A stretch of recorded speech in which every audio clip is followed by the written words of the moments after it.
Section 4. Getting ready for service. Before starting to taste a particular wine, you first need to know how to serve it.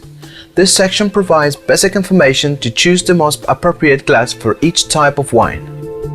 Decanting. Wine is an extremely delicate product.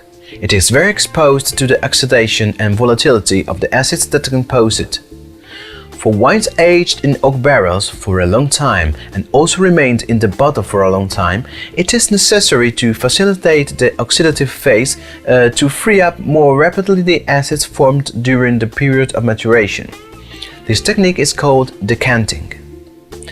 To decant a wine, it should be gently poured into a glass jug with a very wide base called a decanter to allow the maximum contact with oxygen.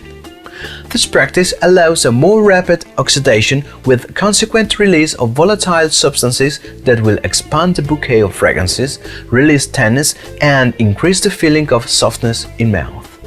Unfortunately, the decanting practice is often snubbed and considered a mere theatrical practice. Actually, ignoring the decanting when it is needed will not allow you to appreciate the quality of a wine that requires this procedure. Decanting is critical in the case of wines with a considerable harmless sediment. An alternative way to oxidate the wine is an early opening of the bottle, but it is often not possible, especially in a restaurant. But however, it may not be enough to release the volatile substances that makes the wine closed, since only a little portion of wine near the thin part of the bottle will be oxidized. Choosing the glass. As already mentioned, even the glass should be chosen according to the main characteristics of the wine you have decided to drink.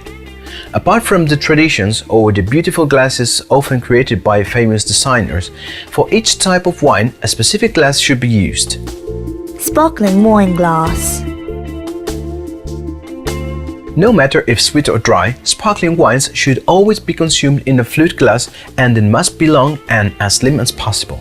This is to allow the continuous monitoring of the evolution of perlage inside of the glass and to maintain all the scents, which are usually extremely delicate. To mention an amazing case, the glass better known as champagne cup is absolutely not suitable due to the wide open surface of the brim, a real waste of the volatile substances with the inability to even notice the perlage because of a too short course of the bubbles. Glass for fresh white and rosé wines. Fresh white wines, as well as fresh rosé wines, require a sleek glass but not too large and tulip-shaped, which tends to close a bit on the brim. That is to direct the wine to the tip of the tongue, where you feel better the sweet sensation, and at the end of it, where you feel better the acidity that greatly increases salivation. This type of glass has recently become the most common standard used for all the wine tastings. Glass for red wines and full-bodied whites. The structured white wines, as well as the fresh reds, require a tulip-shaped glass similar to the previously mentioned one, but considerably larger. It should also close on the brim to direct the wine to the central part of the tongue, where the tactile sensation of softness is merely perceived, and then consequently drops it on the sides to stimulate watering in the mouth. The amplitude of the cup greatly helps the perception of the most complex scents. Glass for full-bodied red wines. Red wines with a particular structure, which have also been aged, require a very wide-brimmed glass that allows a prolonged contact with oxygen. There are two famous types of glasses for aged red wines. The Bordeaux glass, perfect to accommodate structured long-aged and round wines. For more delicate and acidic long-aged wines, it's preferable to use a Bourgogne glass, which is wider, even more rounded but shorter than the previous one. Both types of glass can help the oxidation of the wine poured inside. Glass for dessert wines. The most suitable glass for dessert wines is rounded and quite small. The first reason is that it hosts a low amount of wine. Another one is that the density of this particular kind of wine does tend to keep the liquid clinging to the glass with a very slow descent. The shape of the glass tends to direct the wine towards the far side of the tongue, where you feel the most bitter taste, not to perceive it too sweet at the very first sip. Glass for fortified wines. Also known as port or sherry glasses, the fortified wines require a glass similar to the previous one but less slender and slightly wider. Its shape helps a more detailed search of the scents during the olfactory analysis, as well as facilitating the evaporation of the spirits present within these wines. Temperatures. The compliance of the service temperature is critical to correctly perceive every nuance of the wine that you are about to taste. A too low temperature would not even allow you to perceive the most typical hints of a wine, and a too high temperature would force the alcohol to overlap all the most delicate hints. It is important to keep in mind that in summer, especially in warm countries, it is very difficult to taste red wines because when the ambient temperature exceeds the ideal temperature of a specific wine, the perception of its features becomes extremely difficult, imprecise, and not very pleasant. For a proper monitoring of the temperature, there are specific analog and digital thermometers which are very cheap but very effective. The following list is quite general but surely helpful. Serving temperatures: from 4 to 6 Celsius, sparkling wines; from 6 to 8 Celsius, white and rosé wines; from 8 to 10 Celsius, white and rosé structured wines; from 10 to 14 Celsius, aged white wines, fresh reds and nouveau; from 14 to 18 Celsius, sparkling red wines and fresh reds; from 18 to 22 Celsius, aged red wines; from 8 to 18 Celsius, dessert wines; from 12 to 18 Celsius, fortified wines. How to hold a wine glass. It's very important for a taster to learn how to properly hold the wine glass, not only to express his professionalism, but it is especially useful for some certain reasons in order to experience a successful tasting. For right-handers, the glass should be lifted by the stem with your left hand. It must be placed on the middle finger of the right hand and then firmly grabbed with the thumb and the index finger. In detail, the middle finger holds up the base of the glass, while the thumb and the index finger hold it by the lower part of the stem. This specific grip is the only ideal one to enable the swilling of the wine within the glass by moving only the wrist, in order to avoid the risk of an accidental wine leakage. Another reason to use this grip is that it allows you to easily incline the glass to monitor the color and the refraction of the wine.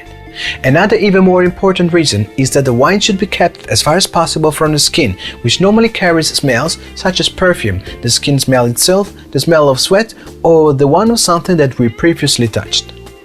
How to open a bottle. To properly serve a bottle of wine, just follow some simple basic rules. First of all, show the bottle to the person who requested it. Read the label for them, including the name of the wine, the name of the winery, and the year of the harvest if it is reported. Read the disgorgement year for sparkling wines. In order to open the bottle, place it on the table with the label always facing the person who made the request. If the top of the bottle is not provided with a tab, you should use a corkscrew with a little knife to proceed with the removal.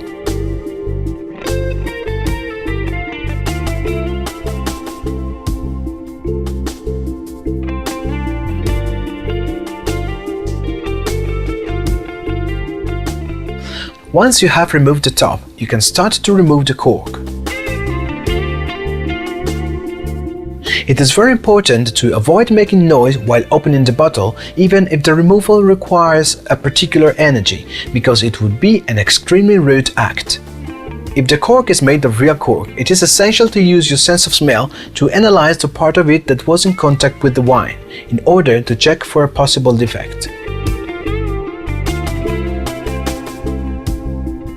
If smelling the cork you perceive a scent of wine or no smell at all, it means that the wine is free from flows transmitted by the cork. If you perceive an unpleasant smell instead, it is clear warning that the wine must be flowed. In the majority of cases, the wine is contaminated by Armillaria mellea, a microscopic fungus that might quickly attack the wine a few minutes after bottling. Unfortunately, there is still no way to prevent this fungus attack, as it is impossible to detect it before bottling the wine. In this case, it is suggested to have a quick sip of wine to verify the flow. If this does happen, you should not be afraid to reclose the bottle with the original cork and return it to the shop and to ask for a replacement, whether it be a wine shop or a supermarket, as the wine you have purchased has been paid for as a flawless product. That's because the choices of the seller or the market or the production and bottling disciplines must not penalize the consumer.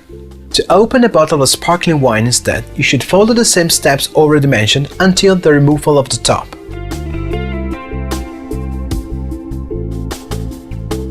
At this point, you should release the wire cage, making sure that the cork is firm, otherwise the gas inside the bottle might push it open, spraying yourself and the people who are nearby.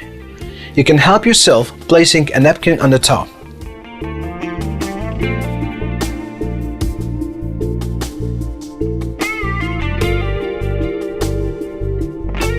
Once you have released the cage, holding it with the left hand and always being careful about the cork, with the other hand you grab the bottle firmly by the lower part of it, then you should start to slightly turn it back and forth.